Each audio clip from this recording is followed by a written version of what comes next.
की आबादी है, तो जनता को सस्ता और सुलभ न्याय मिलेगा। और वैसे भी हाई कोर्ट में बहुत केस पेंडिंग पड़े हैं, तो उनका भी निपटारा होगा। और यहाँ पर बैराज की कमी है, लेकिन उसकी कमी नितिन गडकरी जी दूर करा रहे हैं, उसमें और हम लगेंगे। दिल्ली से लेकर आगरा तक जमुना जी की 6 मीटर की खुदाई हो रही है, इसमें यहाँ पानी के जहाज चलेंगे, इसमें सवारी जहाज भी होंगे और सामान लाने वाले भी जहाज होंगे। एक जमुना जी के ऊपर मैं रोपवे बनवाना चाहता हूँ, जिससे क्या है, एतमादवाला जाने के लिए पटरों को बहुत लंबी दूरी तय करनी पड़ती है, तो एक पटरों को एक नई चीज़ भी मिलेगी और रास्ता भी कम समय में तय होगा। तो इस तरह। और एक यहाँ पर बोदला चौराहे पे एक पुल की बहुत आवश्यकता है। यहाँ दिल्ली से जो वाहन आते हैं, ग्वालियर जाते हैं, तो उनके लिए ट्रैफिक जाम हो जाता है, तो उसमें पुल का निर्माण। और ये राधा स्वामी मंदिर है यहाँ पे दयालबाग में, उसके लिए जगह बहुत सक्रिय है, उस सड़क को चौड़ा कराना, बीच में डिवाइड लगा के उस पर लाइट लगाना, बहुत आधुनिक अच्छी सड़क बनाने का प्लान है। क्योंकि जिस राधा स्वामी मंदिर के दर्शन करने पर्यटक आते हैं, उनको बहुत दिक्कत आती है।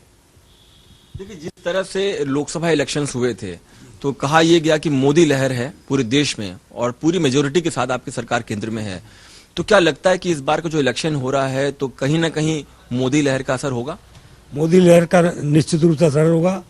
जो लोग नोटबंदी कह रहे हैं, मैं तो उसको नोट बदली कहता हूँ। नोटबंदी नहीं है, नोटबंदी होती तो 8 नवंबर को नोटों पर रोक लग जाती। 500,000 के नोट उसी दिन से बन जाना, वो तो बंदी कहलाती है। ये नोट बदली 50 दिन का समय दिया था मोदी जी ने। केवल उन लोगों को परेशानी हो रही है जिन पर नकली नोट थे या जिन पे काला धन था, उनको छूट दिए 50 दिन के अंदर बैंक में जाना।